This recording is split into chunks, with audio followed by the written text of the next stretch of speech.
এখানে 3টে নিয়ে নিয়েছি শাক আলু। দেখো অনেকে লাল আলু বলে। 3টে নিয়ে নিয়েছি। গরম জল বসিয়ে দিয়েছি। এবার 3টে শাক আলু দিয়ে দেবো সেদ্ধ করে নেওয়ার জন্য। শাক আলুগুলো সেদ্ধ করে তুলে নিয়েছি, ভালো করে সেদ্ধ করে নিয়েছি। শাক আলুগুলো আমি এইভাবে পাতলা করে কেটে নেব। যতটা পাতলা করে কেটে নেওয়া যায় এরকমভাবে পাতলা করে কেটে নেব। বাকিগুলো একইভাবে কেটে নেব।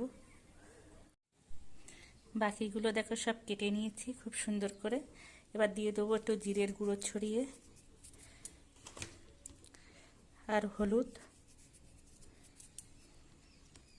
সাথে খুব সামান্য পরিমাণে একটু লবণ দিয়ে ভালো করে মেখে নেব। লবণ এবার ভালো করে মিশিয়ে নেব।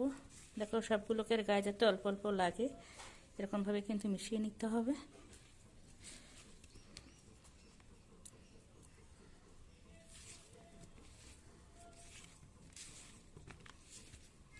খুব সুন্দরভাবে মিশিয়ে নেব। তেলটা গরম হয়ে গেছে। এবার এই যে শাক আলুগুলো দিয়ে দেবো।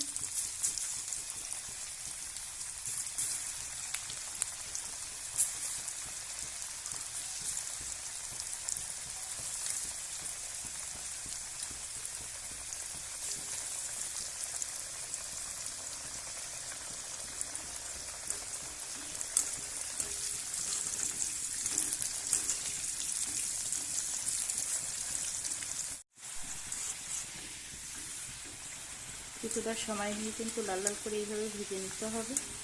দেখো লাল লাল করে ভেজে নেওয়া হয়ে গেছে। এবার আমি তুলে নেবো। আর এই চিপসগুলো কিন্তু খেতে খুবই ভালো লাগে। একবার হলো এইভাবে বানিয়ে খাবে, খেতে অনেকটাই ভালো লাগে।